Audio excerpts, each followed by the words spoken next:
Shane Talks log. Stardate 2022-0518.22. I'm waiting for the arrival of my colleagues so that we may engage in some interdimensional discussions and have some debates on various states of the Federation. It appears that whatever plot device that was blocking our transporters from functioning has now passed, and things are working properly again, so allow me to beam in some of my guests. First off, I would like to bring in from the USS Enterprise D, Captain Jason L. Mayer. Welcome to the show, sir. Now, we have two guests coming to us from Deep Space Nine. First being Captain Michael Big Mike Owens. Whoop, whoop. What's going on?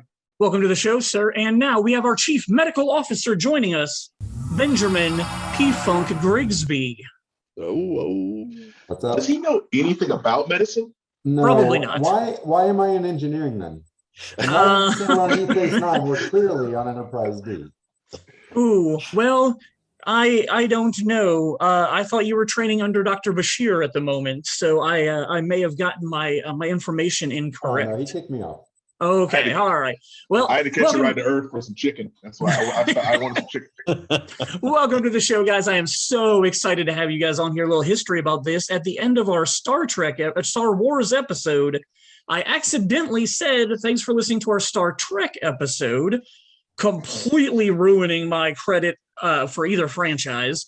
So then I tried to pitch Jason on doing a Star Trek episode, and he was like, man, it's not like my favorite thing to talk about. So I said, what if I get two of my huge Trekkie buddies to join us? And he was like, that sounds like fun. So I am so happy to have you guys joining us tonight because we have so much content to talk about. This will probably be the longest episode ever in the history of Shane Talks because we have 13 different films to discuss. We have 842 episodes of television, over 42 seasons, and 12 different shows. Buckle up. We have a lot to talk about. No, actually, I'm totally kidding. There is absolutely no way we're going to spend that much time talking about that much stuff. We're really just going to hit on the big stuff that we actually care about. So first up, the original series. I have a couple of VHS tapes here. I have the Menagerie Parts 1 and 2, the original pilot for the show on VHS. I've got the Mirror Mirror episode, the first time that we saw the Mirror Universe in Star Trek. And then finally, I've got the Trouble with Tribbles episode just because it's a fun one. So truth be told, I didn't have a huge history with Star Trek, the original series. My dad did. He liked it. It was on a little bit when I was a kid. Some of the movies I saw more than the TV show. I remember the earworms getting put in Wrath of Khan. I remember the dolphins in episode 4. Those are really like the biggest things that I have memories from the original cast and series. What about you, Big Mike? Where does the original series lie in your childhood? Yeah, so I'll be honest about the original live action series, and that I think historically I find it to be kind of mega trash. Like, okay. I'm not really a huge fan of it. I just didn't really grow up watching it. I saw some episodes here and there, but for me it was really, this is more mega trash, and I think we're talking about this later, but I remember watching the animated series a lot on Nickelodeon when I was a kid. And I thought that was pretty great. But for me it was really the movies. It's really the movies kind of started me on things, but the original series doesn't really do that much for me as far as the original 3 seasons. But the movies hit for me. P-Funk, what about you? Do you have any episode stuff you care about? No, I'm about the same. My dad was really into the original series. I saw some episodes here and there, but what really got me into Star Trek and the original series, at least, was the search for whales, because movie of all time. So Oh yeah, I may have said dolphins. Whales is what I was thinking of. I apologize. That's what I meant. Yeah, but no, that's had time travel. Yep. Had a lot of comedic aspects that weren't prevalent in a lot of the TV series. Yeah, for sure.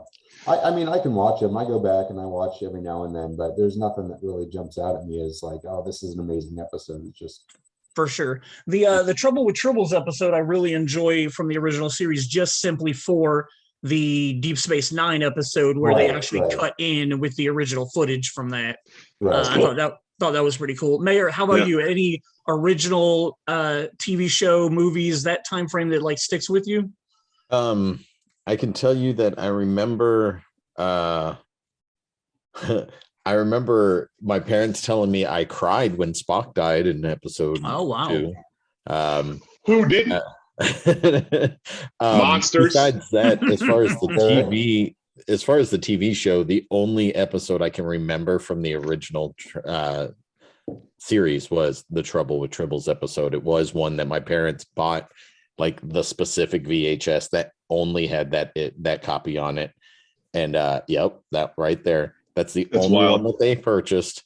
It's the only one that we had in the house. But both my parents were huge Star Trek fans, like from the original series originally. So I remember watching, like, I remember Captain Pike being in the chair, like in his cocoon chair in some type of like tribunal, like whatever that episode that was. That was the Glass Menagerie, I believe.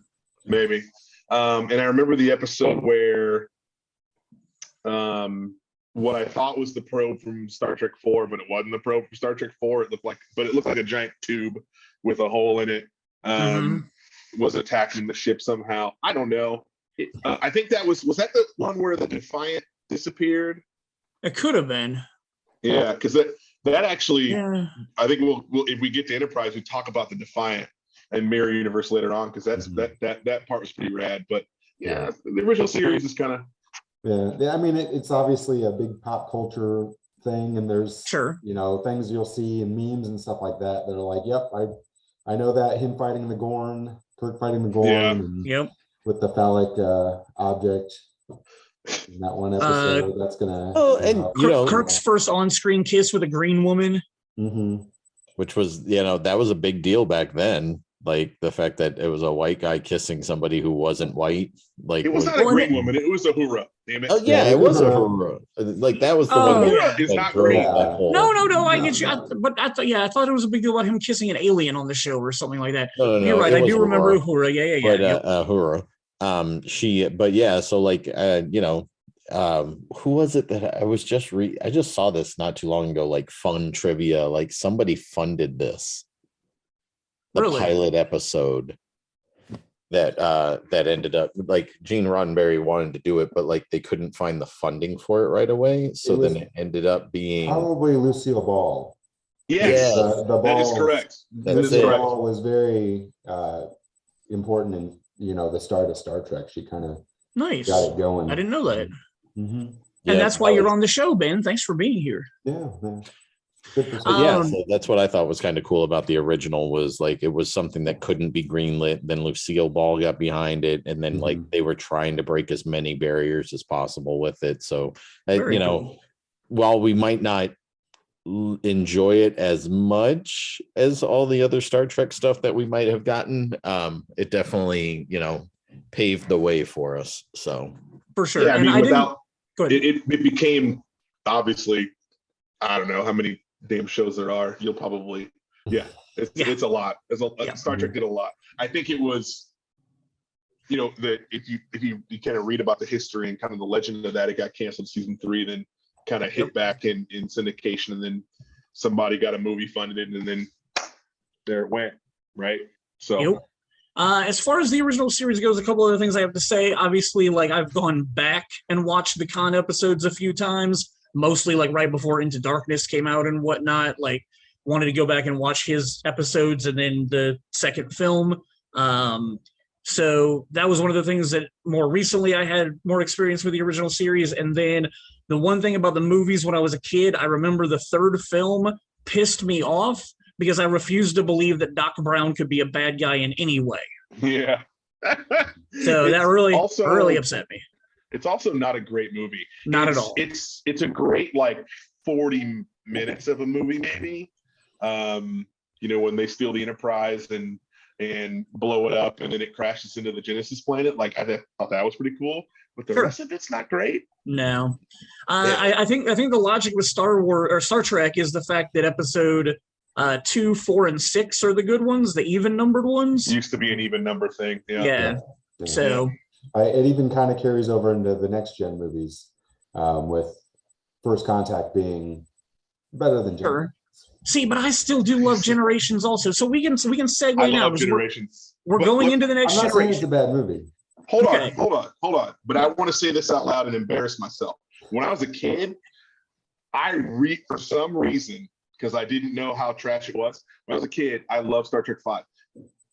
It's not a good movie, but here's what I tell you that it had. It had rocket boots. Yes, it did. Yep. Okay. That's the one that starts with with camping, right? Camping, right? It had rocket boots, and keep in mind I was young, but it had semi-naked Uhura named. Truth. Okay, like dancing with some leaves or peacock feathers or some shit, right? And I remember having like the official Marvel Comics adaptation of the movie. Like I had the comic book, and I would read it all the time, right? And I can't remember if the comic book actually had the rock monster in it that got cut out, but there was supposed to be a rock monster in that movie, and you didn't see it. Mm-hmm. I assume that's put it in Galaxy Quest for us. That's what I was about to say. Yeah. They did put it in Galaxy Quest. Yep. So, all right, we move into the next generation now. This is probably the one that, for all four of us, same age demographic, same time in our lives, that we probably became obsessed with Star Trek on our own, not just because of our parents or anything. In our Facebook poll that we put up about everybody's favorite captain of the 5 originals, Jean-Luc Picard crushed it, knocked everything out of the water. Like, this is our friends' age groups. This is our captain. I don't have written down how many episodes there was, but I just want you guys to talk about. All of you guys voted for Picard. No, you didn't. Just Jason voted for Picard. You guys voted for Cisco. We'll get to that in a second. No, I had this all wrong. None of you voted for Picard. I should probably read my own notes. Nobody voted for Picard. You want me to but tell me what you do like about Picard. He's great. Like it's not like I don't like Picard. I love Picard. Like obviously when they announced a new show focused on him, I was thrilled for it to happen. So I love Picard. I think he had an interesting start. Although, when I look back at how he started in Next Generation, and he kind of reminds me of kind of how Mal Reynolds started in Firefly. Although obviously Mal had 13 episodes and Picard had 170 or some shit. 178. Okay, there you go. All right. Yep. That's interesting. I was that close. But he started kind of as a curmudgeon. Like he was kind of an a-hole. Yep. And Mal was an a-hole in kind of the first episode and then kind of found his way. But no, I think he's one of my space dads. Nice. I think of him as like a space dad when I was a kid because he was a good leadership role model. I had a couple space dads, him and Cisco, and then I had a robot dad, and that was Optimus Prime. I love that. Yep. Of course. But no, he had good qualities. Roll out. Exactly. No, Picard had good qualities. He was a solid dude. He was a French guy who spoke with a British accent that didn't make any sense. And he made, I think people have forgotten what he did for bald men. Oh, sure. Good point. You had Kojak back in the day, though, man. Nobody was watching Kojak. All right, I've never seen an episode of Kojak. Nobody's watching Kojak. Nope. Ben, what are your thoughts on Picard, man? Just always look back. Like Mike said, he had a rocky start in the first season or two. But I think as a leader, I really respected him. Some of the best episodes of Next Generation kind of delved into his character as a little bit deeper than that shell that he, exposed as the captain. Tapestries is an amazing episode that kind of goes back to how he became the way he became and why. But he was very professional, just really dedicated to his crew. Just an overall good captain. What was the name of the episode? Ben, you're better at episode names than me, but what was the name of the episode where he lived his entire life on the planet that had no ozone? I have no idea what that's called. I remember that episode though. Lifeboat, something like that, or it was basically what happened. It was like a time capsule. The planet had died, and so he like lived his entire life in that planet in a few minutes or a few hours. So he had the history of that planet in his mind and could experience that. And it was just, you talk about like Picard character study episodes. It was really, really good. Really good. Jason, you got any Picard stuff that sticks out to you? Yeah, I mean, like, it was a really tough choice for me between, by not picking Picard for me, because he is pretty much a badass. So what I always liked about him was like, he seemed like the stern teacher. Like, I don't know, like his just delivery and everything was just very, I don't know. Cause I see Benjamin Sisko as like the badass dean who's going to put everybody in their place almost. And then like Picard's like I'm going to teach you and lead you on the right path with it, like with an iron fist kind of thing. Like, I don't know. It's just kind of interesting. And I always thought of like Captain, oh my gosh. Janeway? Kirk Janeway? No, Kirk. Kirk. The funny thing about Kirk is he's always been like that pretty boy, like the pretty boy, like frat guy, like who is like kind of popular and I don't know. So it's just this weird dynamic of seeing how different the captains are. And but like Picard was always super, super solid. And you can see why anybody would follow him as far as directions go and like want to do whatever they could for him. So. For sure. Throughout the course of The Next Generation, my absolute favorite villain is Q, who we meet in the pilot episode of The Next Generation, and then goes on to torment Jean-Luc. I want to say it's like 6 times through The Next Generation. 1, 2, 3, 4, 5, 6 times in The Next Generation, including the finale, which was All Good Things, which I literally think is one of the best pieces of television ever created.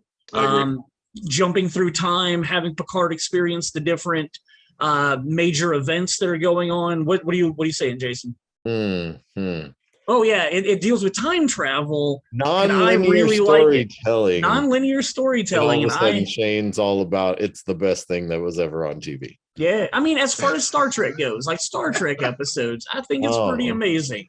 I've never known that Shane loved non-linear. I've never known that. No. Yeah, so I do. And so Q, I absolutely love. I think he's one of the greatest antagonistic characters ever put on television. And him and Picard's dynamic is phenomenal. Not to jump ahead, but I was extremely disappointed in his use in season 2 of Picard.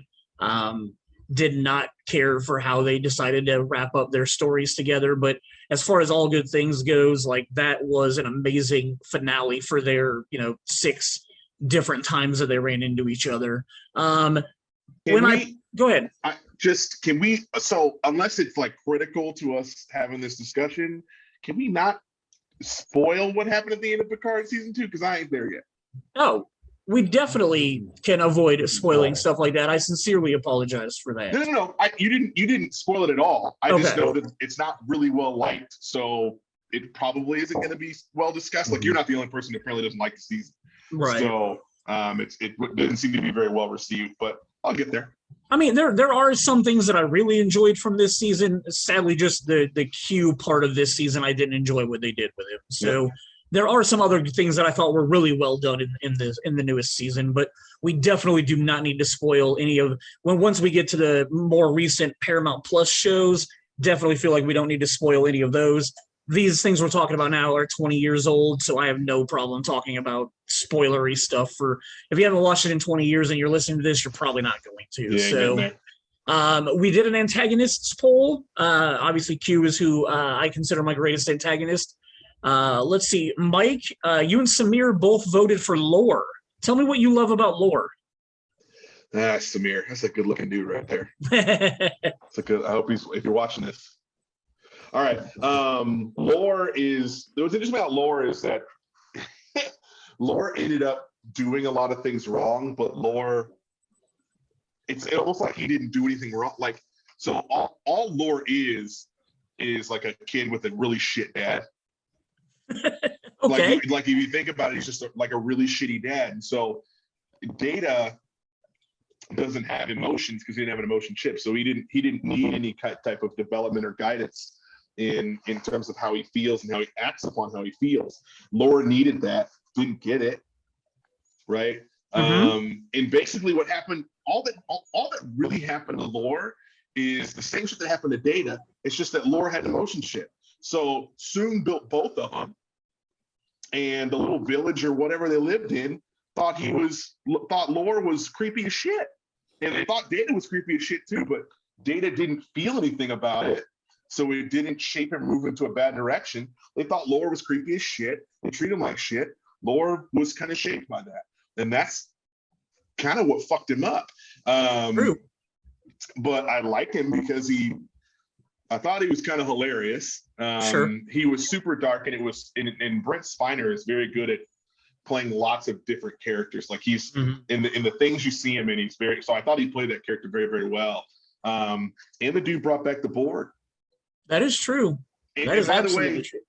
He freed him. Laura kind of really freed the Borg. Sure, yeah, from a certain point of view. You might be like a little bit of a freedom fighter there, that Laura. I feel like he kind of just absorbed some into his group, and he was going to use them for his means. I wouldn't necessarily say they were free to pursue their own endeavors. I can definitely believe that argument as well. On the antagonistic poll, our other Next Generation character, Jason, you and Steve Brown both voted on the Borg Queen. What do you love about the Borg Queen? Other than the fact that she is pretty hot for like an alien space robot chick. Which one? Alice Krieg's version, I assume. Okay. Definitely the movie version. Like she just is super creepy and weird and somewhat turns you on at the same time. It's just a very strange, weird dynamic that goes on with that character for me. It really is. Because I would, it's one of those things where I'm like, why am I turned on by this android who's like killing people? Like, it doesn't make a whole lot of sense. You know what else doesn't make sense is like that the Borg have a queen. Like to me, like it seemed more plausible that it was like, because she definitely had emotion and other things going on, whereas like none of the other Borg did. So it was like, I don't know. I always just thought it was an intriguing character, and it's by far my favorite of all the Star Trek movies. Is First Contact or First Contact? Yeah, sorry, yeah. And just her dynamic, and it's almost like she has this jonesing for Picard for some strange, and maybe it's because he got away from her or something. I don't know, because we've all had that one girl or guy who gets away, and then we're like, what the fuck? Like I would take them in a second. That makes no sense whatsoever, even afterwards. But she's interesting. Like I when I think about the Borg Queen, and I don't know if this was ever written in a book or in a comic or anything like that, but I always felt like the Borg Queen was a result of Locutus. Like in a result of like the Borg created Locutus to be more of a bridge to humanity. Right? Okay. And it always felt like to me that some of the qualities they got from their experience with a more kind of a Borg drone that was more individual and had more influence from the organic is kind of what drove the creation of the Borg Queen. That's how I felt about it. I have no idea if that was written in canon anymore. That's a great theory. I don't know if that's anything, but awesome. I'm with Jason on she never really made sense. It was kind of something they created just for story plot purposes, but that wasn't the intention of the Borg. So I do like how you look at it, where it's like, because they do absorb from other cultures and civilizations. So he was a good leader, and so they decided they needed a good leader as well. That makes sense. Yeah, I definitely like that idea. It's very cool. Ben, we'll get to your antagonist in our next section, but I just want to touch on the fact that Generations, we talked about it a second ago. First Star Trek movie I remember seeing in the theater. I would have been 14 when it came out. I enjoyed the story that they told that gapped the two, the original with Kirk disappearing and then brought in Malcolm McDowell and then had Picard and the like Next Generation cast that we all knew. I understand it's not the greatest, especially like Jason has said, First Contact is far superior, and I agree with that statement, but it still has kind of a special place for me, being like that first Next Generation movie, me seeing it in the theater and its connection to Kirk and whatnot. Do you guys care about it at all, or do you guys not like it? I love it. Okay. It doesn't mean it's good. Right. Yes. I love Generations. Cool. I'll give you that. I watch it. It's definitely up there. As far as if we're going to group all the Star Trek movies, it's definitely, top 4. Sure. Top so 5. out of the 4 Next Generation movies, does everybody agree that First Contact is the best out of those? Yeah, I would agree. That's my vote. Yeah, for sure. All right. Yeah, but they crashed the whole Enterprise. Like, not just like it was like a comet out of the sky. Like the saucer crashed. Yep. Will Riker got knocked out of his chair and then got back in his chair to then get knocked out of it again while it was crashing. Like, it was awesome. The bridge shattered. It's Yeah. glass. That's not glass above you. It should not shatter. We all know it's transparent aluminum. Scotty went back in time and gave the formula to some shifty ass motherfuckers. That is how that works. That is how that happens. The first movie that I saw from Star Trek in the theater was probably I know I saw 5 in the theater. I think I did too. And yeah, growing up with parents who were big sci-fi fans, we definitely saw a lot of sci-fi in the house or at movie theaters too. So I know I saw 5 and 6 at the theater. Generations I saw at Clearwater. That's where I saw it.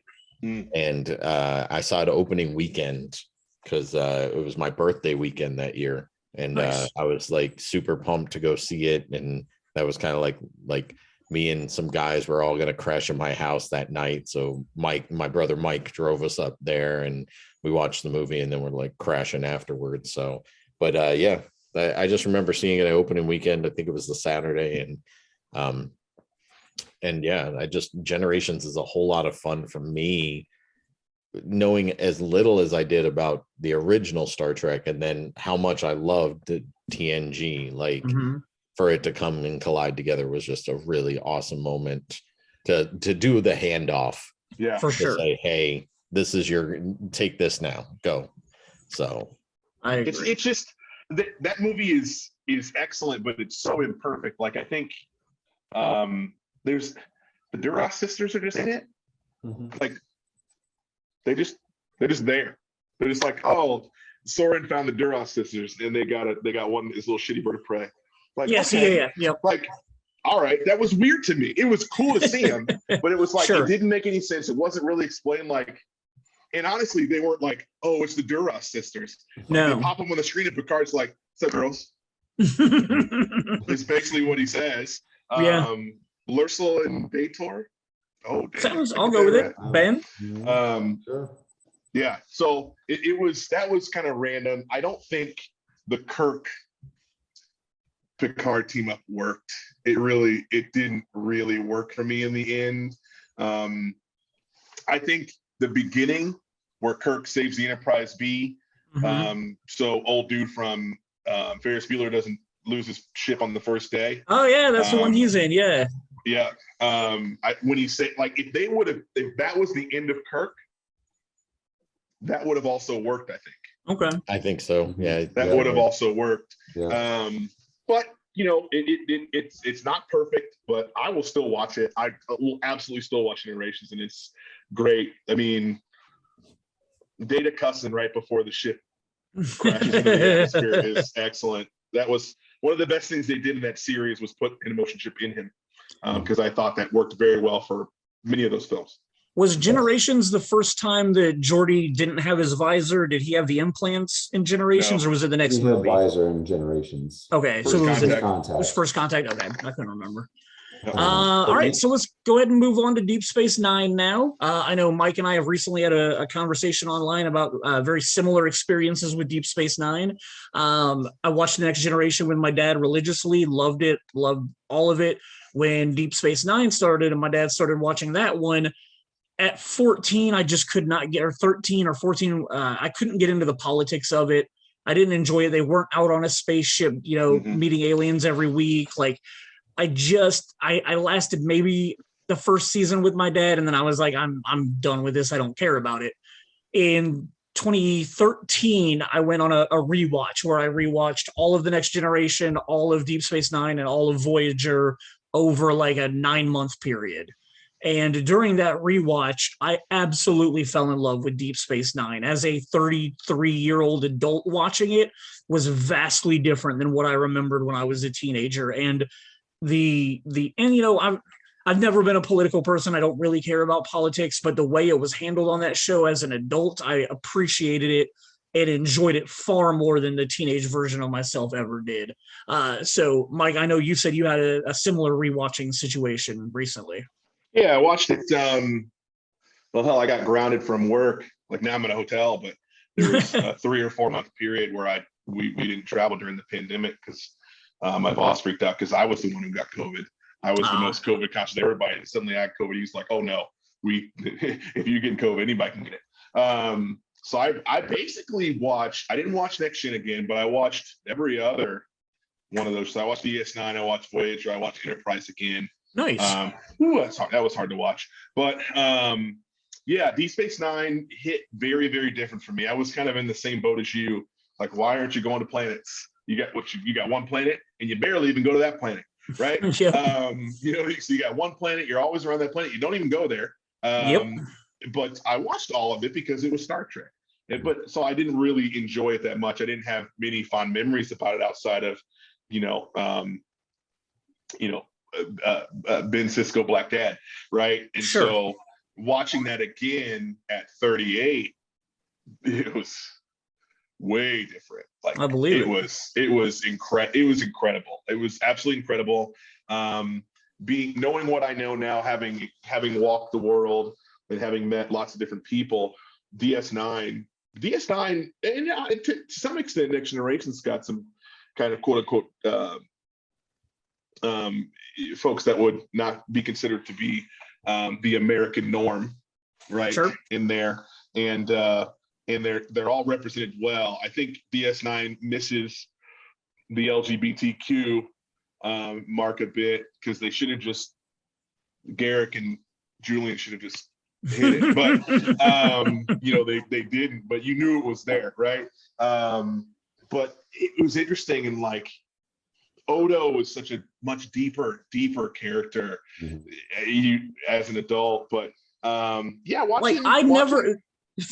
I first did my rewatch, I absolutely hated Odo at the beginning because all Odo wanted to do was shut down the bar. Every episode was him trying to shut down the bar. And I'm like, motherfucker, that's where we go to hang out when we get off work and meet our friends. Why are you shutting down our social place? I think it's season 4 or 5, whichever, maybe it's the 4 finale into 5, where he like meets his people finally. Like, that hit me on a weird emotional level that I never thought I'd get to with Odo because of how much I disliked him at the start of the series. Like, by that point, I was like, man, this is a really cool arc for him. He's never known his people and where he came from. And then to learn that they're all kind of assholes was a very interesting arc to go on. Yeah, they turned him human at that point, and that was very interesting. But yeah, at the beginning of the show, he's just a cop. Yeah, yep. And he was kind of like, Sure. Ben, what are your feelings on Deep Space Nine? So similar to you, watched it when I was younger, just couldn't get into it. It was on Fox 59 at midnight or whatever, on laying in bed, whatever, I'll turn it on. But no, watching it again, like, I had my whole Star Trek rewatch, what was that, a few years ago, it feels like more recent, but watched DS9 and just am hooked. Just the depth of the characters and the depth of the story compared to the Next Generation was just, I agree. I think they delved into a lot more human nature, a lot more xenophobia and all that going into with the founders and the changelings and all that. That whole overarching story was really good.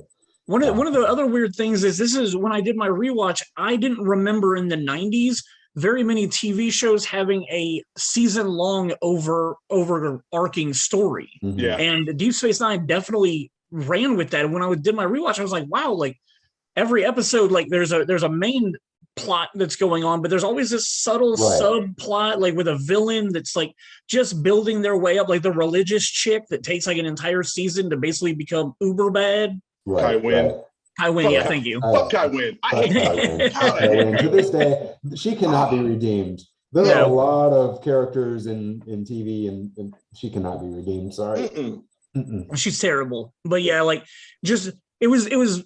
I had never thought about that with a lot of the shows that I watched in the 90s. It was like, you know, bottle episodes, one and done, one bad guy, move on. Like it wasn't until like more later in the 2000s where I really realized a lot of shows having an overall arc. But going back and watching DS9 and realizing it was happening back in the 90s was like, oh, it's really cool that I didn't even catch that. Definitely one of the first shows to do that, and they did it properly, where it's not drawn out and that's the only thing they're focusing on. You have your bottle episode, but also in the background this greater event is going on. And I remember DS9 did it more than any of the Star Treks that I remember, where you did bottle episodes where you had two characters that didn't get along and you put them in the same location and they got trapped. That's a Star Trek trope. You put two characters that don't get along in an elevator in a turbo lift, and they're going to be best friends for the rest of the series. So that's just how it is. Picard stuck with 3 kids in a turbo lift. Like, just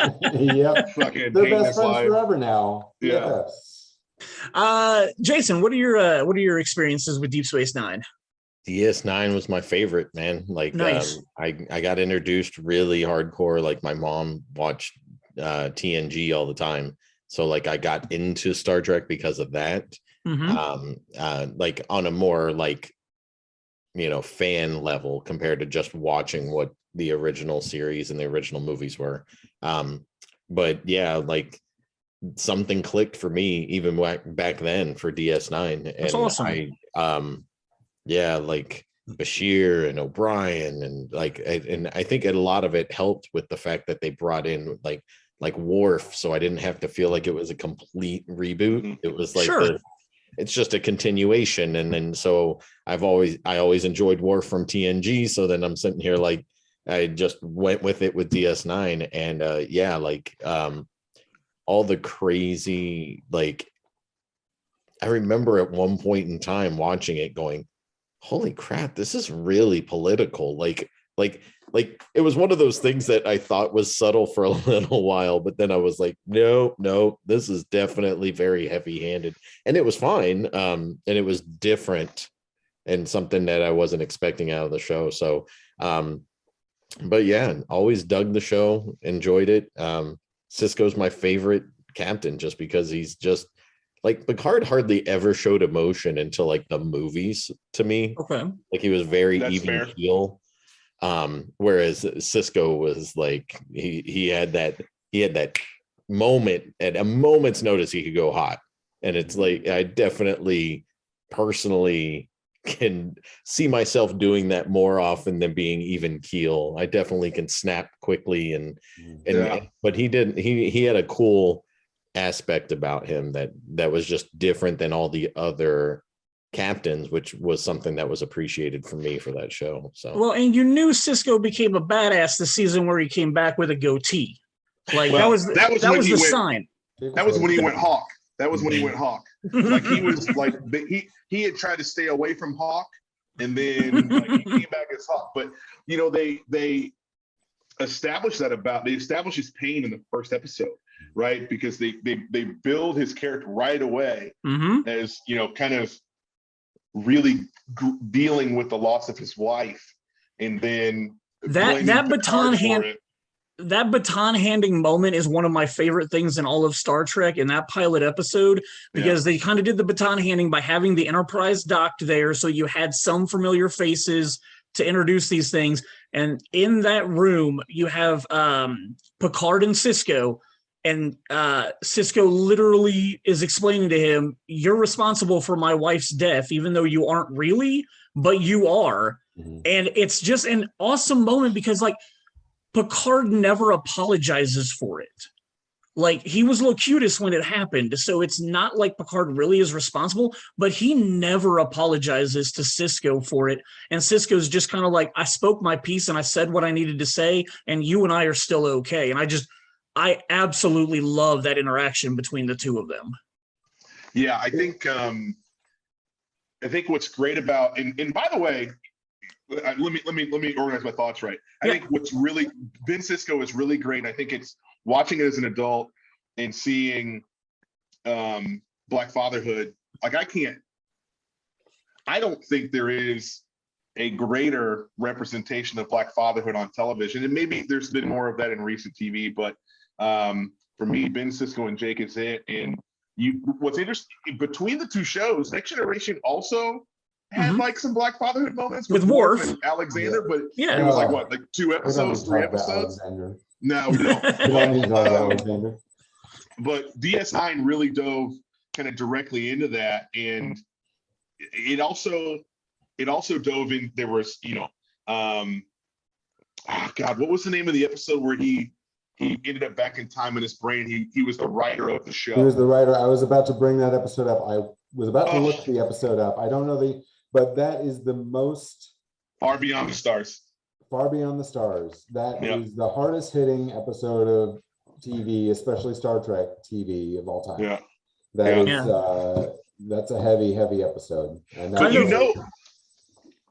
going to say, kind of along the same lines of what you guys are talking about, one of my favorite episodes of the series is season 4, episode 2 is called The Visitor. And it deals with Candyman. Tony Todd plays Jake Sisko in the future. Jake. He plays old Jake, who was a writer, which they kind of started developing on the show about how he wanted to be a writer. And it talks about how he lost his passion for writing the day his father disappeared. And it's just one of those amazing storytelling ways where eventually old Jake, like, he's being interviewed about his life and how he wrote all these amazing books and then just stopped and quit. And he explains it's because of what happened with my father. Like, that, I kind of feel like that did a good job of what you're saying about the Black Fatherhood stuff also. But what's interesting about that is in that episode, Sisko doesn't disappear the way it happened to that Jake, but he still disappears. Yes, exactly. I feel like it was a very good. Yep. Yeah. That was pretty awesome. In the Pale Moonlight, I think that's the episode I'm thinking of, but it's the episode where Garrick murders a dude for Ben Sisko to get the Romulans to join the Dominion War. It's a fake. Yeah, and so in the whole time, like, Sisko's like telling this story you think he's telling it to somebody, he's telling it to the computer because he can't tell it to anybody, and he just so badassly resigns himself to go like, yeah, no, this shit was wrong, but would I do it again? Yeah. Well, that's what I was gonna say. Like, when Shane was talking about the baton handing off from Next Gen to DS9, it kind of started showing the cracks in the Federation, because for Next Gen was very ideological. We don't believe in this. This is the future. We don't have we don't fight with each other. Type of thing, unless there's an alien that's taken over somebody's body. For sure. But, it's so ideal. The future is perfect, yada, yada, yada. And then you go into Deep Space Nine and hand off that baton to be like, look, you and I kind of have a personal beef, which there wasn't a lot of prior to that. Right. But you know why? The realism of, what's that? You know why it changed, right?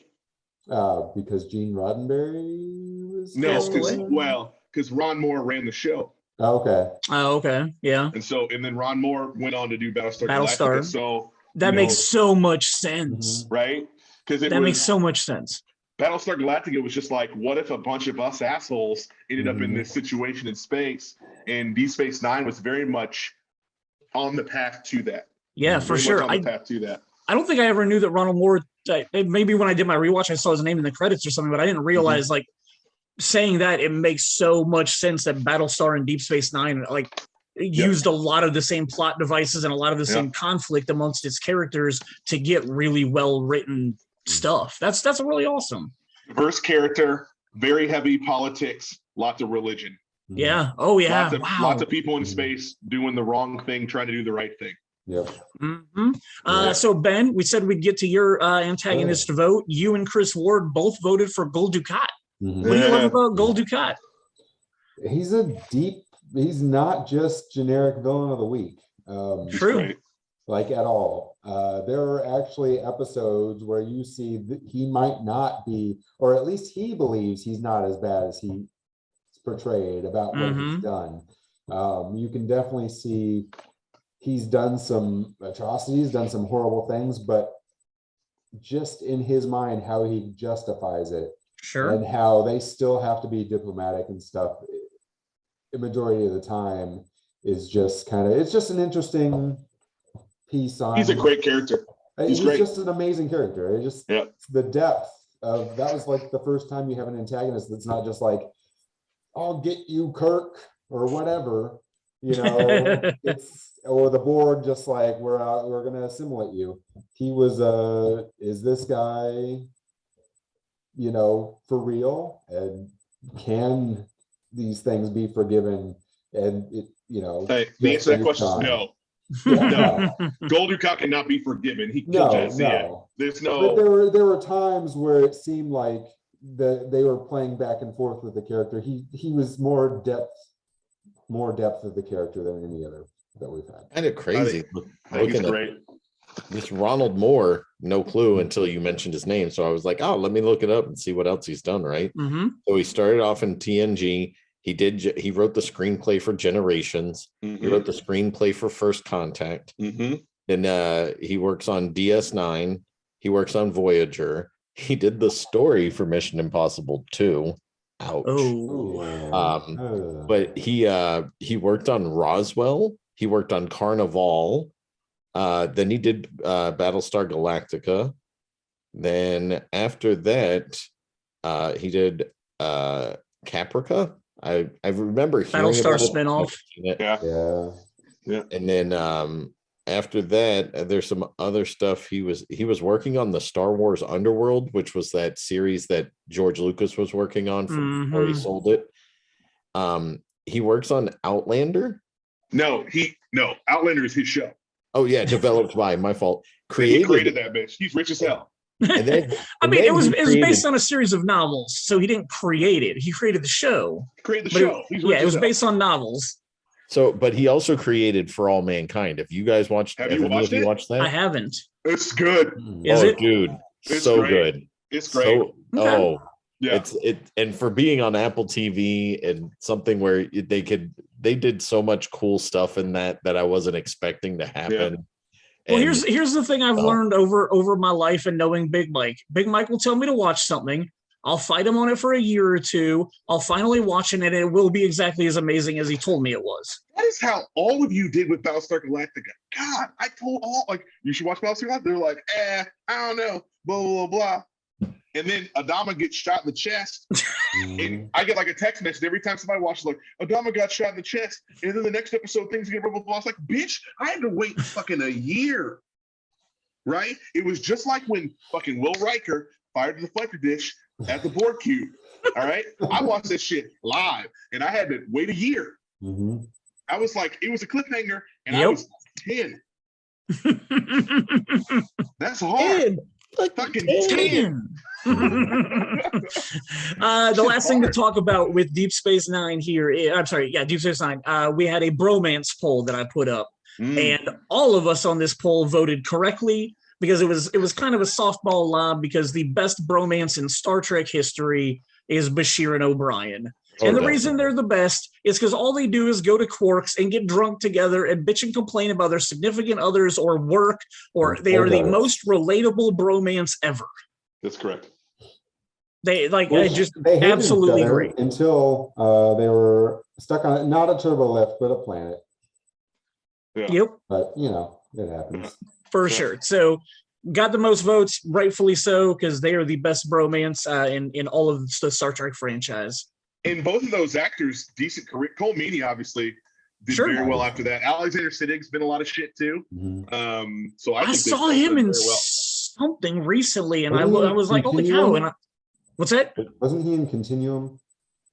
Yes, I think that's what it is. Yeah, I think that's what he was in Continuum. He was in Primeval, He was in Game of Thrones. Oh yeah, that's right. So that's Bashir, right? Yeah, Bashir. Yeah, so he was also in 13 Bridges? Okay, maybe that's the more recent thing that I saw him in. Yeah, the Chris Hemsworth flick? Not Chris Hemsworth. That's Chris Hemsworth.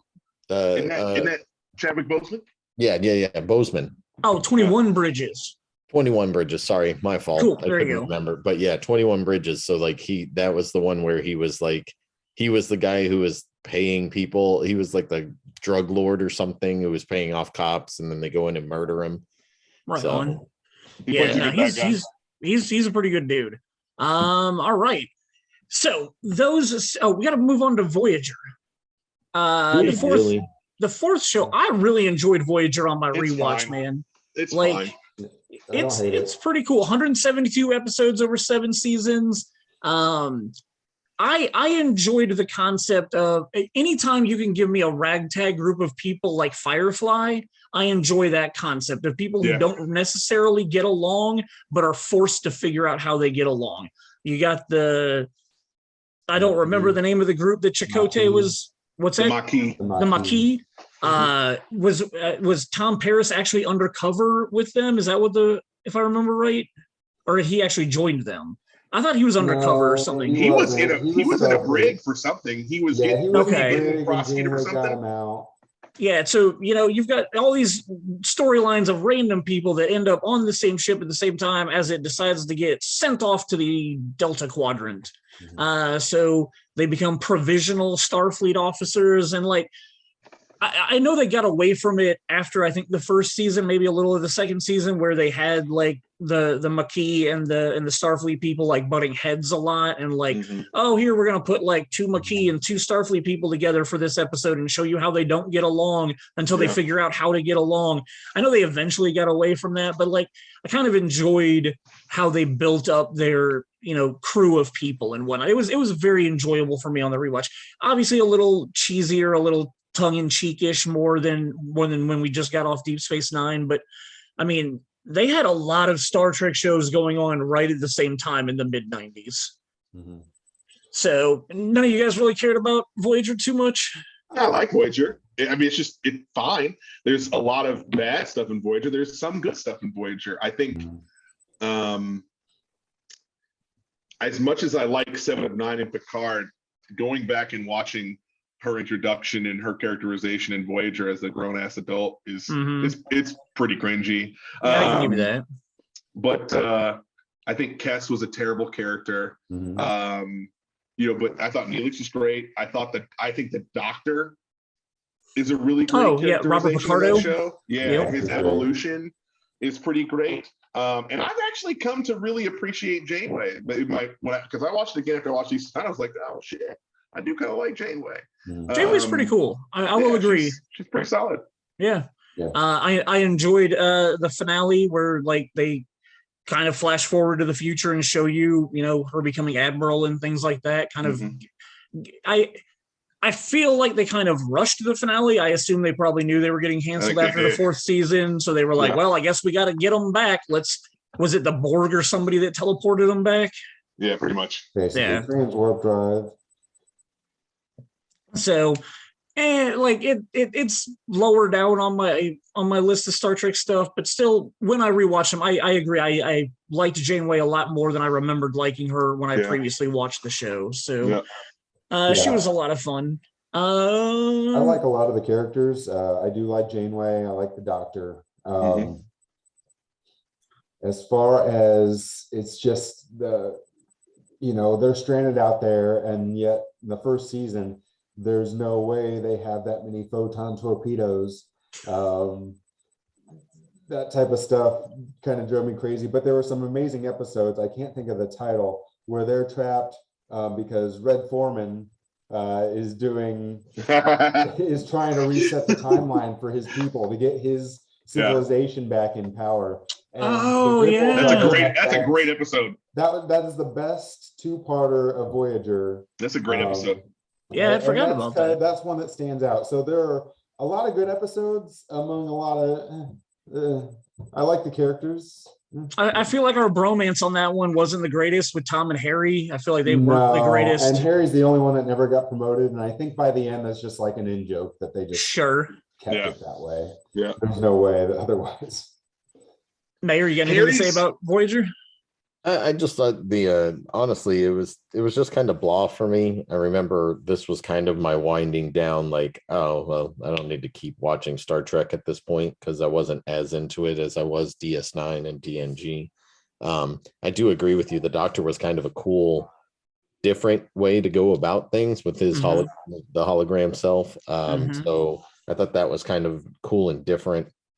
But yeah, I just found myself not enjoying it nearly as much. So very understandable. So this is kind of where my real passion for Star Trek also starts to wean off. So some of the later shows, if you guys don't have much to say about it, it's totally understandable. But I can talk about it. Oh boy, Sam Beckett jumps into Admiral Archer, Captain Archer, and takes over the Enterprise. And while I didn't watch very much Enterprise during my rewatch, I tried. And I got through the first couple episodes and just I didn't care enough to keep going with it. I do know about the finale. I do know how controversial it is. How any of you guys actually make it all the way through Enterprise? Twice. I've watched it twice. I watched it as it aired, and I watched it again during my rewatch a couple of years ago. And how do you feel about it? It's a show that's got like I think it's got decent characters in it. Like, I think the characters are actually kind of fine. But it's just boring. It's real boring for like the first couple of seasons. And then when they start going after the Xindi, right? Yeah. It kind of gets it. I thought season 4 was going real well, honestly. Like, I thought season 4 was going really well. They finally figured it out. And then they got canned. But those Mirror Universe episodes near the end of season 4 are great. I think they're just fantastic. And the finale is just a fucking shit show. Yeah. Just shit the bed completely. So I feel like you guys just don't have enough faith of the heart here. I've watched Enterprise probably at least 4 times. It has so much potential. Like, could have been good. Underneath all that, it has so much potential. Could have been good. And it gets to the 4th season and it starts taking off. And all these other Trek shows got 3 or 4 seasons to get good. And Enterprise didn't get that. They got canned right as they were starting up and getting going. You know, I wasn't a huge fan of the whole Xindi arc. But I just thought it brought out a lot of good in the characters and stuff. They did a lot more with the Andorians than any other Trek has done. I really like that. And of course, and I should know the actor's name by now because he plays every best side character. Jeffrey Combs. Yeah, Jeffrey Combs. Yep. Amazing. But yeah, when we get into the Mirror Universe episodes, those are the best Mirror Universe episodes of the whole series of all of Star Trek, I think. See, I'm going to argue with you on that. The Mirror Universe is something I forgot to put on the script here for us to talk about, but the Mirror Universe episodes in Deep Space Nine were phenomenal. Also great. Like, those mirror characters. I think Enterprise did it better. Did you? All right. Well, I have not watched them, so I really enjoyed the mirror characters in Deep Space Nine. I don't remember Mirror Universe and Voyager. No. And I don't remember Mirror Universe in the Next Generation other than Will Riker. What's that? Next Gen didn't have any. Okay, cool. No, that was Thomas Riker, who then showed up on Deep Space Nine. He was pretty cool. Oh, we had pretended to be Will Riker. That's right. Yeah. It was pretty rad. That's what I was thinking about that. Yep. Transporter accident. Those happen too. Another thing about Voyager, just really quick. I just want to say I have not heard the words some kind of interference on any other Star Trek show as much as I hear it on Voyager. Oh, we can't transport them. There's some sort of interference. That's not good enough. I'm sorry. Yeah, I agree. That was definitely a terrible plot point throughout that series. Come on. It's kind of like all those X-Men comic books over the years that all of a sudden there's psychic backlash. So Professor X can't do what he normally does. Remember when Tom Paris really liked to pretend to be a black and white, like serial superhero, and then he's on a spaceship, and he's like, I'm gonna make the controls a little bit like Captain Photon? Captain Photon's spaceship, and I was like, this is fucking stupid. That was really bad. Like, this is fun. So anyway, Enterprise, you're right though. The Andorians, Jeffrey Combs, it was all good. Here's a fun fact about Enterprise. Mm-hmm. Anthony Montgomery, he played Travis, the pilot. Mm-hmm. Yeah. Okay. I talked to him on the phone. Oh, wow. Out back of Joe's Grill. Mm-hmm. Okay. How did that come about? Because Ryan Nally knows him. Oh, wow. Ryan Nally, from Indiana, right? He's from Indianapolis. Yeah. So Ryan Nally went to school with him or whatever. So Nally is, it's late, right? And so Nally's like, you like Star Trek? I know Anthony Montgomery. He's on Enterprise. And I was like, oh, that's cool. And he's like, I'm gonna call him. I was like, I don't even talk to him right now. He fucking puts the dude on speakerphone, and he's like, Montgomery's like, Nally, what the fuck you want? Why are you calling me? That's why I didn't answer the first time. And I was like, this is just hilarious. And it was definitely him. Like, I recognized the dude's voice. But yeah, it was totally weird. That is crazy. Yep. All right. Are we ready to move on to the Kelvin universe? Are we? Is anybody ever really ready for that?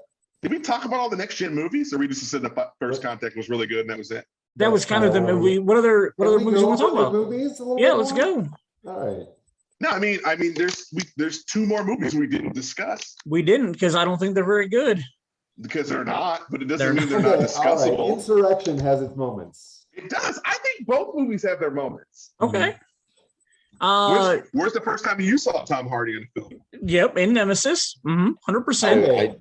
I didn't realize that was Tom Hardy until like 8 years ago. Like, it was years and years, and then somebody was like, oh yeah, Tom Hardy was in that, and it was after he'd become big again, and I'm like, what? I was like, no way. And then I pulled up pictures and I was like, oh shit. Like, that totally did not compute in my brain at all. For sure. Say whatever you want about those two movies. What you got? Here's what I want to say. Yeah. I thought, let's not forget, because there is some good casting in these films. Fucking F. Murray Abraham is an Insurrection. He is, yeah. Okay. All right. Mm-hmm. I don't really have much else to say about that film. Did you guys ever see the alternate ending of that one? No, I don't think so. Yeah, so there's this whole alternate ending where like he essentially gets on like an escape pod or something, and he's going back down towards the planet, and he ends up flying through like the dust or whatever. And he turns human again, and it starts fixing all of his ailments. And then he was supposed to like land back on the planet, and they were supposed to be like welcoming him back and stuff. Like reunite him with his people or whatever. Yeah, that's interesting. But it's one of those things where you're like, from a Star Trek point of view, that works perfect for like a television show, but for a big budget movie, that would not have gone over well at all. That brother had to die. That dude had to die. Now I tell you what, that shit battle scene in the, what do they call that shit? Oh, the Briar Patch. I thought that was pretty cool. That was pretty cool in the end. But no, that movie overall is not great. No. Yeah. And Nemesis is worse. Yeah. Nemesis is real bad. Nemesis is pretty bad. All right. Well, I've only seen it all the way through once. But I guess you can move on to Kelvin Universe. Yeah. Okay. One last thing about Nemesis. B4. All right. Never mind. I changed my mind. I don't want to talk about the movies anymore. I don't want to talk about the next gen movies anymore. I changed my mind. I forgot. The first two were great. It's fine. All right, moving on. If it had been lore, if that was lore that they dug up, that would have been hilarious. That would have been awesome. It would have been great. It would have been great. Yeah. But I mean, Brent Spiner just needed, a couple more days of film and make a little more money. So in 2009, Mr. J.J. Abrams gave us a reboot of Star Trek. And I, honest to God, think that the first one did it perfectly with creating the Kelvin timeline. Again, you're giving me time travel, you're giving me Spock again, and the dynamic of building Kirk and Spock to not get along in the Kelvin timeline, and then Kirk's interaction with Leonard Nimoy, where he's like, we were really good friends in my timeline. Like that, there's a lot of really good stuff, in my opinion, in the first 2009 Star Trek reboot. Into Darkness is the worst kept secret in all of cinema history. That when they tried to convince us that Benedict was playing John Harrington. Harrison. It was John Harrison. Harrison. And just fucking let him play John Harrison. He just should have stayed John Harrison. Mhm. Agreed. Yeah. I think that could have been a lot better. Yeah. There are things in that movie that I enjoy, and Benedict is good in the movie, especially the end when he takes on Admiral RoboCop. Yeah, I don't know his name either, but I'm just like Peter Weller. Peter Weller. Peter Weller, like, yeah. I know it's Peter Weller, and I love Peter Weller, and I thought he was great. I will say this. There are not very many movies where I go, the sound editing in that it was amazing, but the scene where he puts his thumbs through Peter Weller's eyes, the sound effect of that alone was brutal. I thought he just smashed his head. I feel like it looks like he grabs his head and puts his thumbs into his eyes. Yeah, you hear bones when he does that. That's pretty rad. Yeah, that was crazy. And then the third film, I will say, is not the greatest film, but I feel like it was the closest of any Star Trek movie that was more like an episode of the show. Give me your thoughts. You go. Ben, why don't you go first? Oh, I don't know. Yeah, I feel like Beyond was trying more to get it back to its roots. We had the big, in the first and second movies, we had the big battles and which it did end up in big battles, but it just seemed like it was trying to bring us more to the day-to-day, Kirk's drinking his coffee mug and having moments with Bones. Yeah, I honestly loved the movie when I watched it, and now that I'm looking back on it, I can't remember it very much.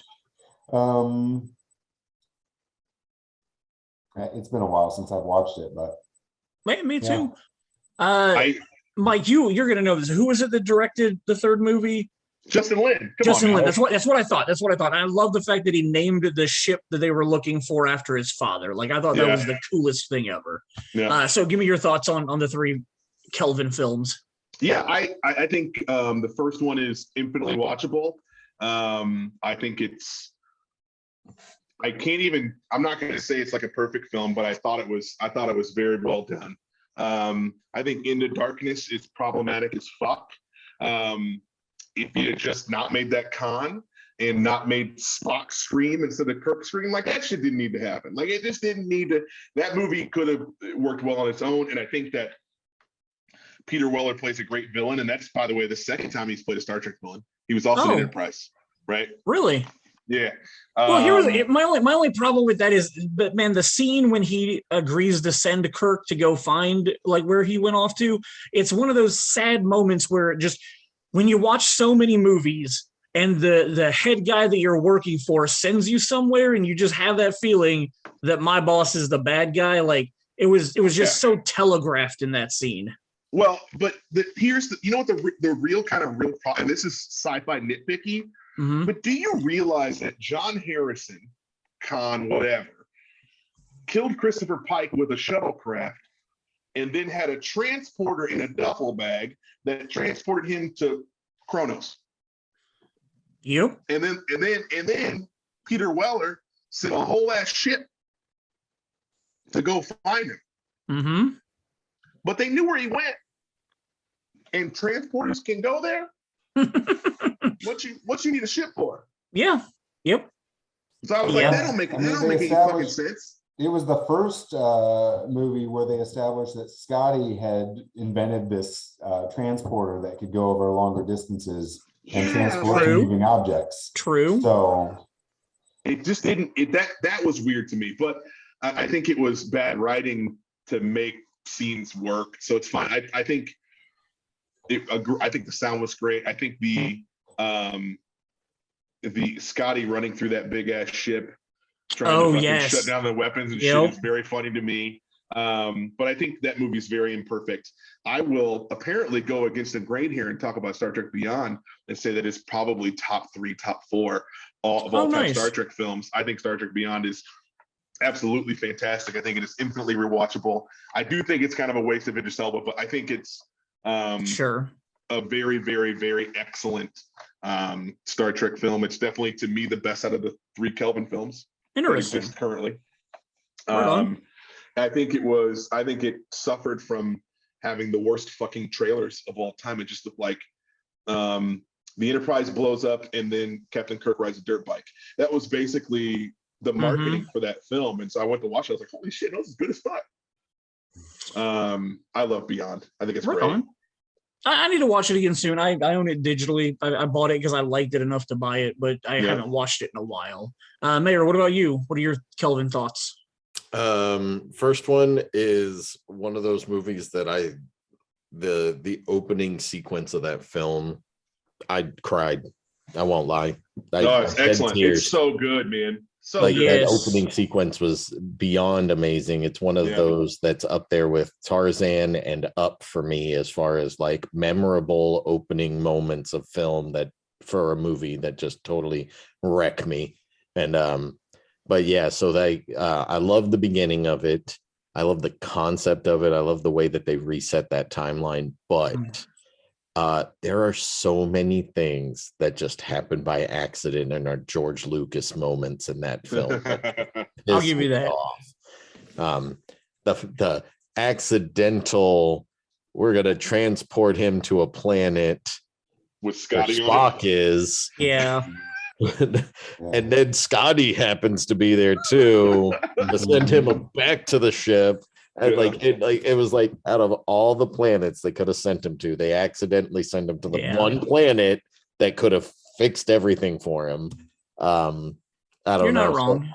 So, that was one of those things that kind of bugged me about that movie when I watch it over and over, when I've watched it again. But yeah, like overall, very watchable film.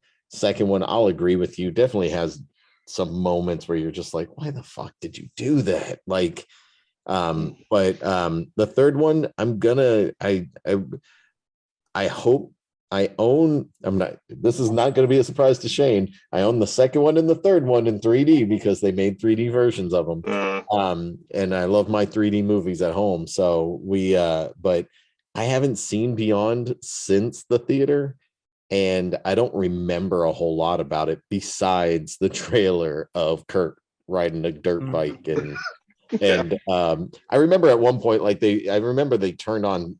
Do they turn on the Beastie Boys again? Yeah, is that what they turn on? Yes. And they're like grabbing a bunch of the mines to like bring them around and throw them at somebody because I remember Shane and I watching that one and coming out and going, that wasn't bad, but it wasn't what I wanted. Sure. But so I wouldn't mind watching it again to see if it's something that I would enjoy more so now. I will say about Into Darkness, though, I absolutely love Noel Clarke's character in that movie. As little bit as we got from him and how important he was to the opening of the plot, like I loved getting to see Mickey in there. Mickey the idiot. Yeah, Mickey the idiot.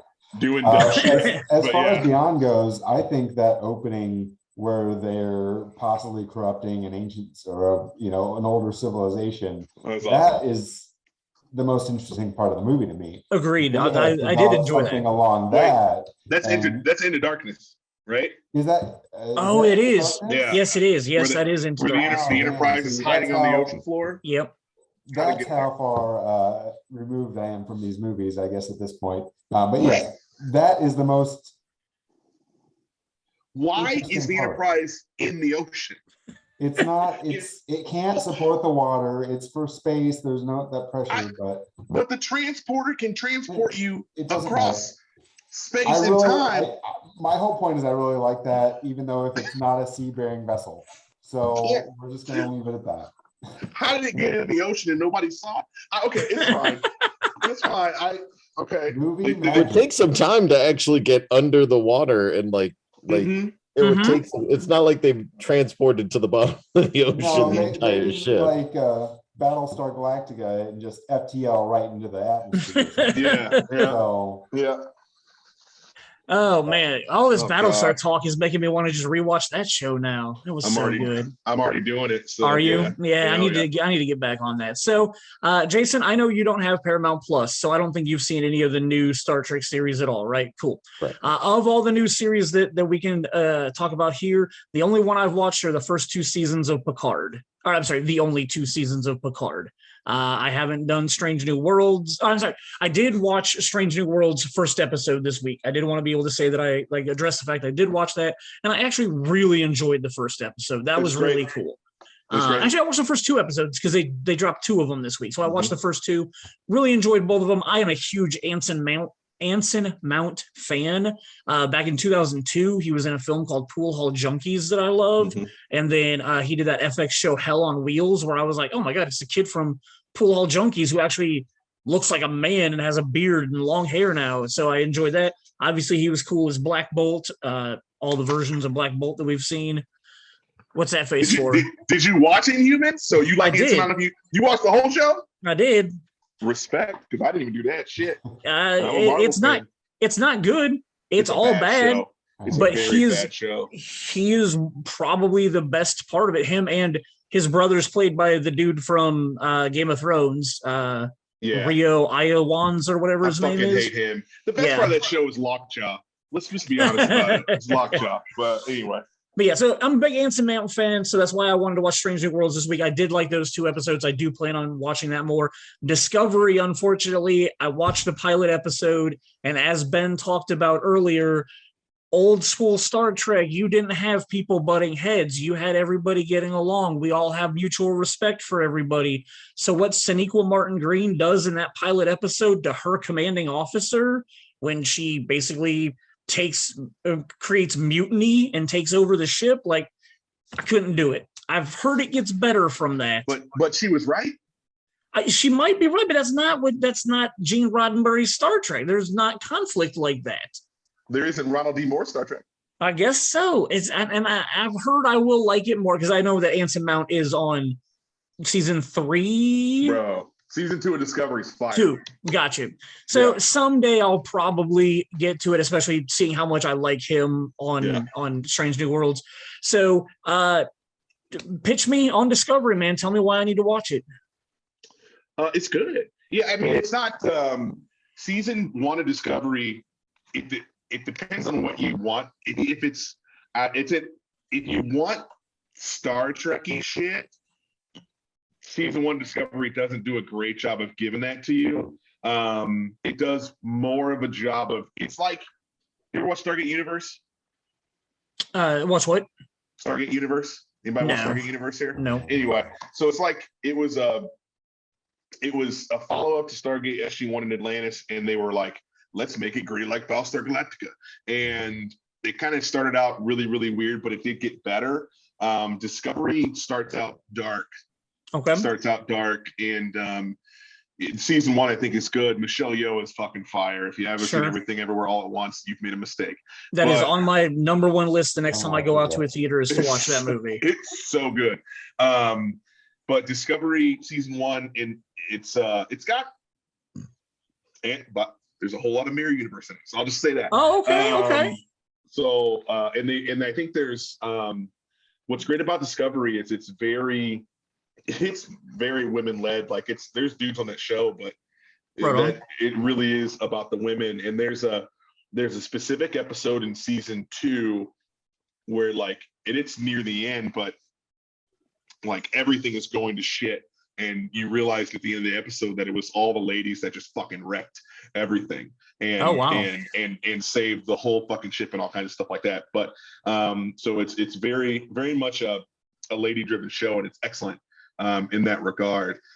Discovery is good, man. You got to give it some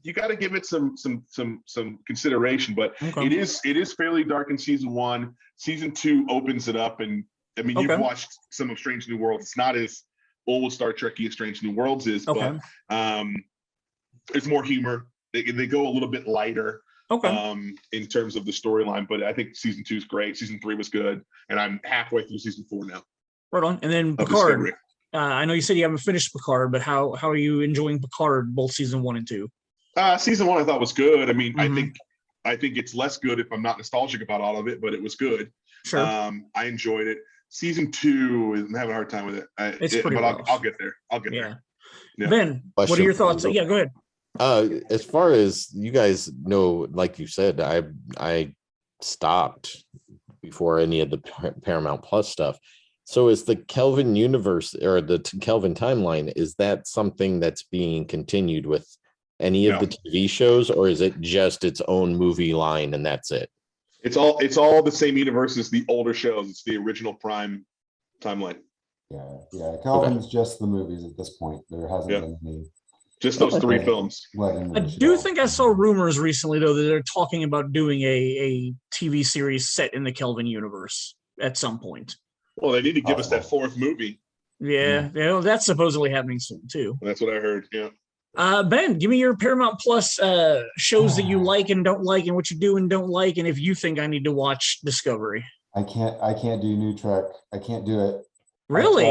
I've tried so hard. I can't do it. I don't like it. I do have when I started doing research for this episode, I went to my timeline on Facebook and I typed in Star Trek just to see any posts I'd ever made or anything like that.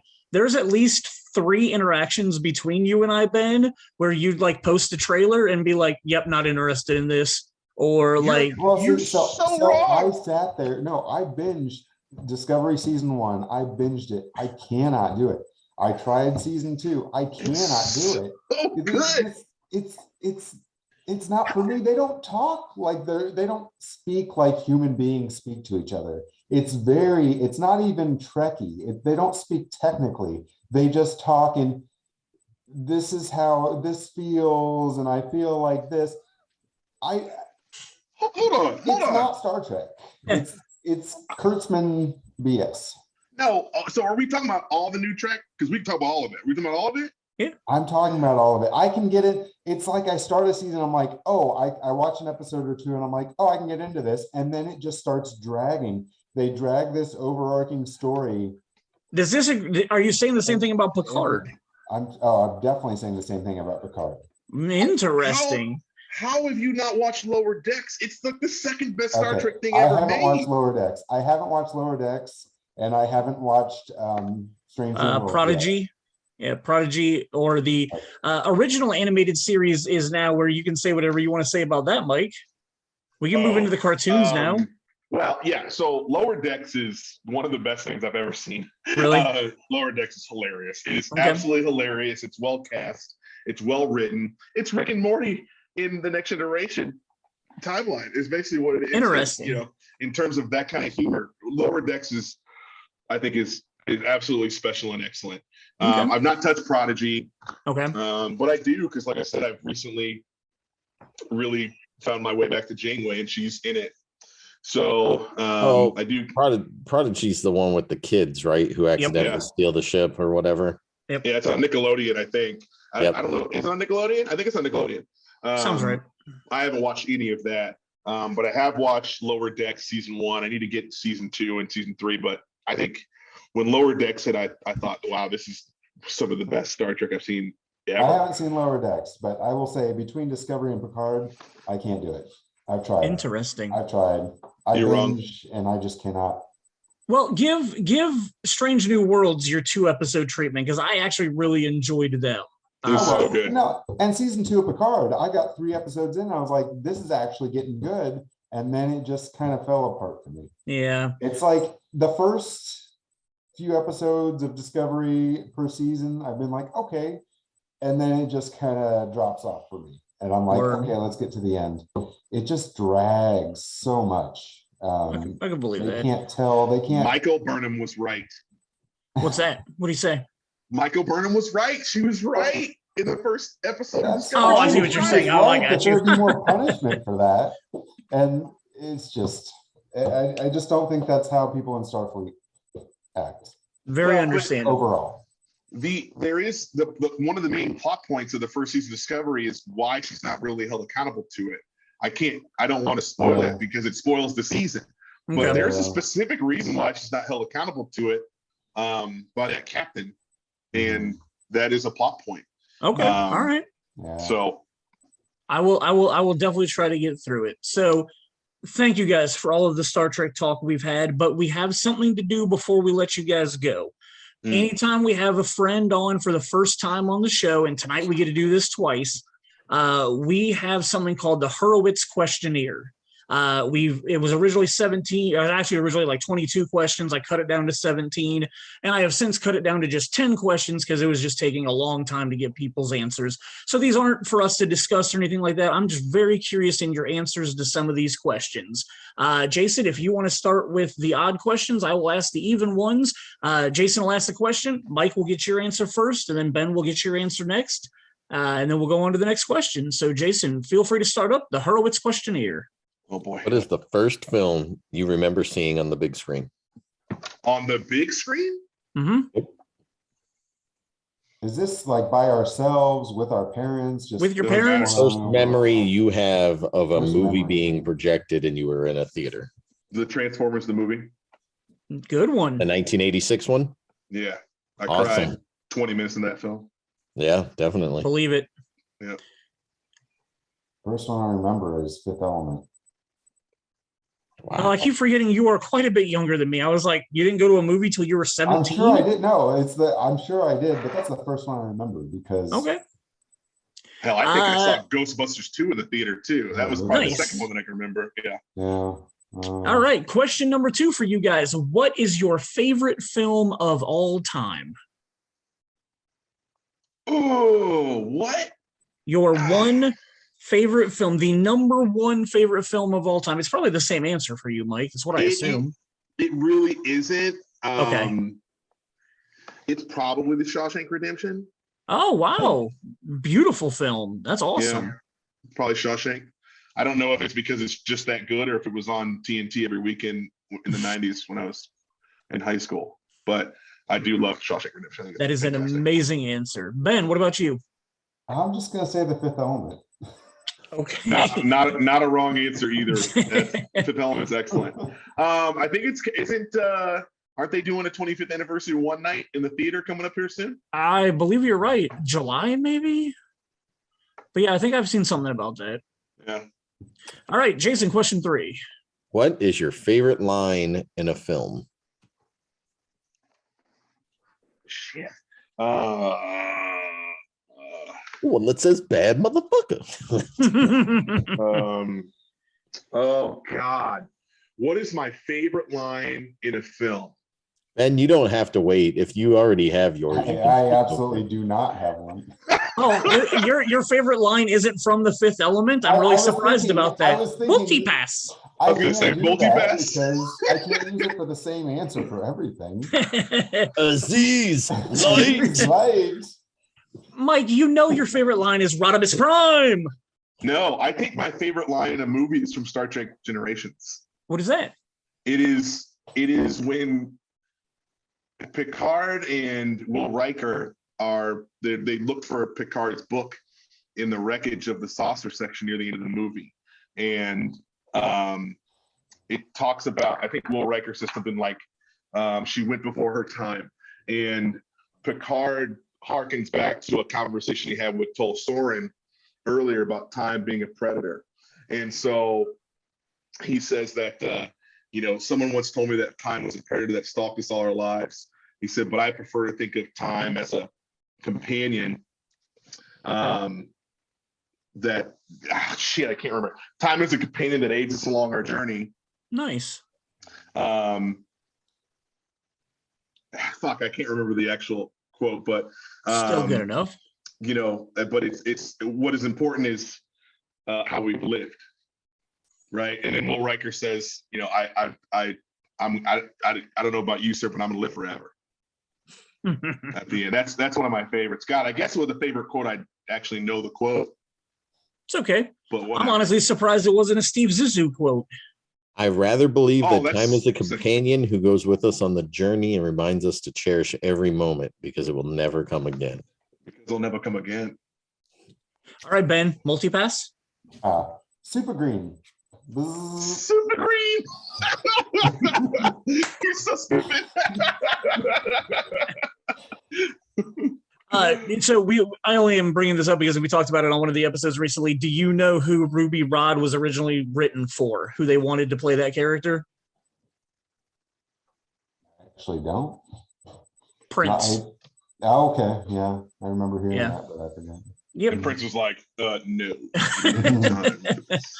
Question number 4. What film made you realize that film is an art? What film made me realize that film is an art? Transformers the movie, 1986. That's a great question. Better Luck Tomorrow? Better Luck Tomorrow is on that list. Better Luck Tomorrow has made me, like, I saw that movie and that made me dive heavy into watching every independent film I could fucking find. Sure. Like, that took me to the Indie Lounge. Oh, nice. That's awesome. That's when I saw that movie, I was like, wow, there's small films out there that are great. Mm-hmm. God, film is art. Fuck, what is one of the most beautiful films I've ever seen? Crouching Tiger, Hidden Dragon. That's a great choice. I feel like it came before that because that's later on. I started watching film way before that. Sure. Terminator 2, you could maybe put on that list. I think you could probably, as I watched RoboCop as I got older, I understood a lot of the messaging and the imagery of RoboCop much more when I got older, instead of just a dude in a robot suit that I thought was cool as fuck. For sure. So yeah, I mean, those kind of films, but RoboCop is up there for me. I love what that film says, and what that film does. And a lot of that is imagery, and a lot of that is messaging. So maybe RoboCop. Right on. Ben, you got a film that made you realize it was art? I'm not gonna say. Luc Besson is an amazing director. It is, and all the CGI was very advanced for its time, I believe, with the cars and all. Mm-hmm. I can't, for some reason, I can't think of the movie right now. It's Jim Carrey and Eternal Sunshine of the Spotless Mind. Eternal Sunshine of the Spotless Mind. Nice, good. Yeah. I was waiting for any other actor or actress. I was going to go with Cable Guy, but Cable Guy's good. Cable Guy's a good movie. Yeah, I hated it as a kid. I feel like I would really like it now. That's what happened with me. It was not the Jim Carrey movie I wanted. I hated it for a long time. I gave it a rewatch. Definitely had a different experience. Ben Stiller is a far better director than I ever would have given him credit for before I saw that movie again. Have you watched Severance? Oh, it's so good. No. It's so good. It's so good. Is it? Okay. Yeah. We've watched every episode twice already. Another movie that's art for me, Dark City. Oh, Dark City. Yes. And that's another one that I hated for a long time until I worked at a video store, and our friend Zach convinced me, you need to watch Dark City again. I don't think you understood it. And when I did, I was like, wow, this is a lot better than I thought. Yeah. All right, question 5, Jason. What movie do you consider your guilty pleasure? A movie that most people think is bad or hate, but it has a special place for you that you love it. Probably The Life Aquatic. I mean, it's not like out of Wes Anderson's films, it's not by any means his most loved. Right. So I think that movie is absolutely excellent. It, for some reason, I have a lot of emotional connection to it. I don't know why. Nice. So maybe The Life Aquatic. What's another guilty pleasure movie? Some shit that's just bad that I really, really love. Maybe The Last Samurai. Oh God, yeah, that is bad. That is terrible. P-Funk, what you got? What's your guilty pleasure? No, you can't say The Fifth Element because everybody loves that movie. Everybody? I don't know about that. Oh, Hudson Hawk would be a better answer than that. Oh God, Hudson Hawk. Okay. That's one of my guilty pleasures, man. I really enjoy Hudson Hawk. Did you just pull up your DVD library or your digital library? And see what I got on there. I don't know. Married an ex-murderer. Paddington Bear.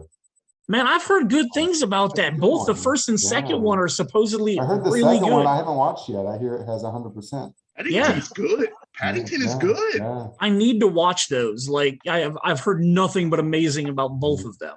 Yeah, the first one was good. I just watched it last week. Nice. No, I can't think of anything right now. So yeah, because everything you like is the best. It's all so good. Exactly. He finally gets it. All right. Question number 6. Who is your favorite actor or actress of all time? All time. An actor or actress that you will not miss a movie that they're in, that they have done so many things that you love and enjoy. I don't know that there's an actor or actress that I will not miss a movie that they're in, but I don't know. I like Morgan Freeman quite a bit. Sure. That's a great answer. Yeah, I like Morgan Freeman quite a bit. Ben, what about you? Bruce Willis has always been a really great actor. He was in 1997. He was in this really like low indie film that not many people saw. It was called The Fifth Element. Talk about that, but I figured we'd save that for a different podcast or something. But he's through the 80s and 90s.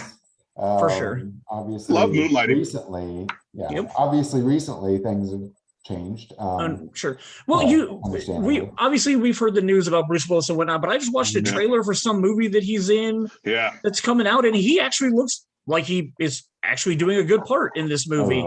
I was like through a whole thing of like really cheap movies where they're basically giving him his lines. Yep. And this might be one of those also, but at least from the trailer, I was like, oh, it looks better than a lot of the other Bruce Willis stuff I've seen recently.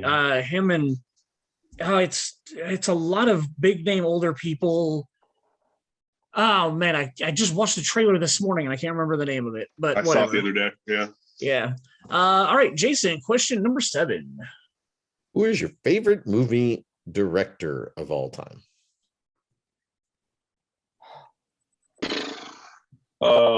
Justin Lin. Could it be? I don't know. I do talk about Justin Lin quite a bit. You talk about Justin Lin a lot. I do talk. It's because I like Better Luck Tomorrow so much, and I can't say he's my favorite director of all time. Okay. Damn. God, guilty pleasure. It could be Paul Verhoeven. I don't know. Like he's just so fucking. Dude's fucking nuts. He is. I don't know. Ridley Scott does some good stuff. For sure. It's probably, but if I were to say like this person directed a movie, so I'm gonna go see it because they directed it, it's Wes Anderson. And I didn't even like The French Dispatch that much, but I knew I wanted to go see it because it was a Wes Anderson film. So I guess maybe him. Okay. Ben, what about you? I'm not a go see a movie because of a certain director type of person, so I don't really have one like an all-time favorite. I do like Sam Raimi. Luc Besson, yep. What's that? Luc Besson? Yeah. That's what I meant to say. We'll go with that. No, Sam Raimi movies are really good. Right on. You know what? Why do people forget about Drag Me to Hell? Why do people forget about that movie? Because Drag Me to Hell is fantastic.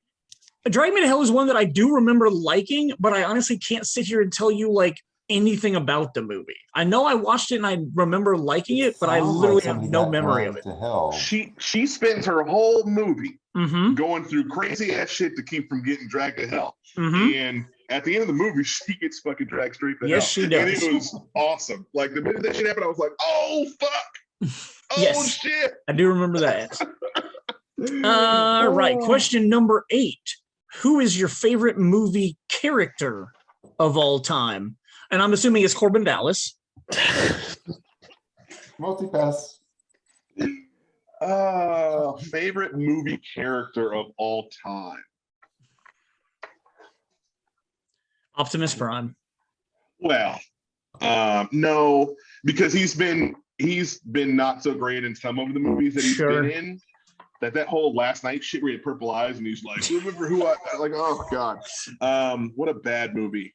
Yeah. God, actually better than the one before it though. Extinction. Yeah. I don't know. They're both so very, very bad.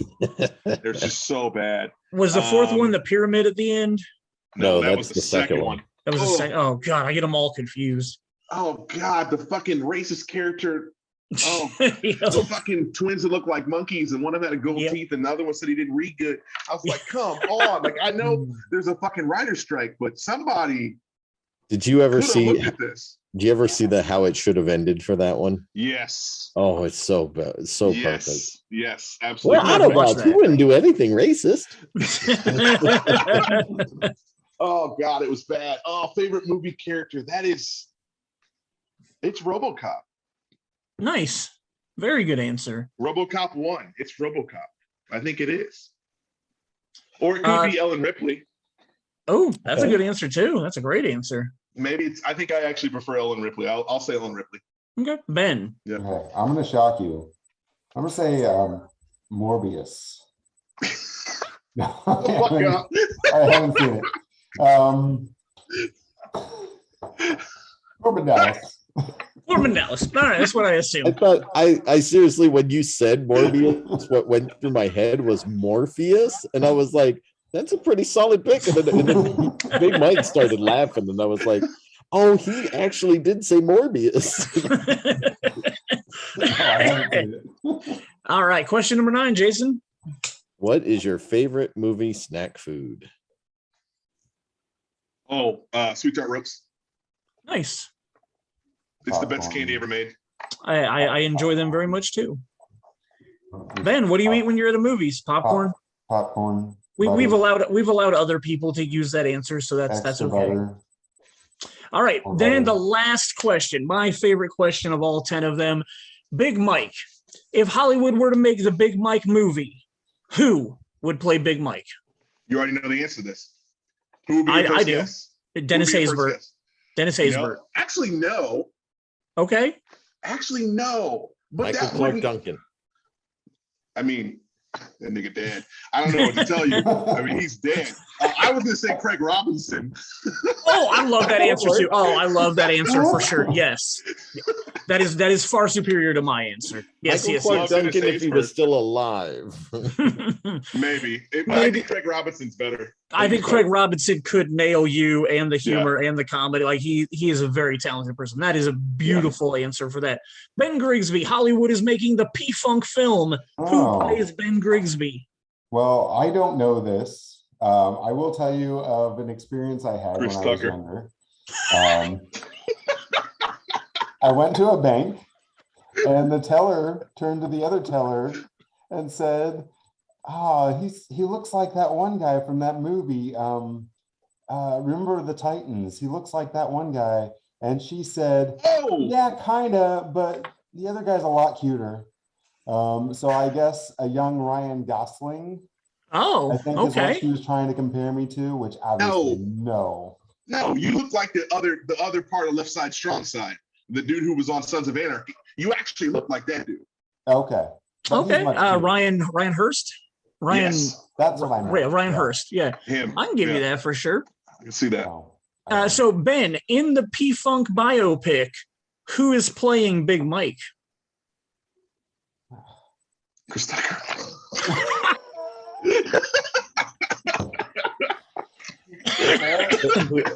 What was it? Tiny? What was the guy from Tiny Lister? Oh, Tiny Lister. The president of the galaxy? Yep. Yeah, that's a better one. Mrs. Dallas, man. On behalf. Oh man, thank you guys so much for being a part of this. This was a blast tonight. I loved talking Star Trek. I loved having both of you guys on here with Jason and I. It was so much fun. Thank you. I look forward to seeing you guys hopefully sooner than later in person, as this COVID thing seems to apparently maybe be over. Oh, that is a beautiful background you have now, good sir. The line must be drawn here. No further. I almost made that my quote. And he goes and breaks all the ships, man. Yeah. I almost made that my quote too. I almost did. Right on. Well, guys, thank you so much for everything. I really look forward to seeing you guys soon in the future. Ben is apparently going to be teleporting out to go to war. And yeah, so thank you guys. I'll talk to everybody soon. Later. Thanks, man. Good time.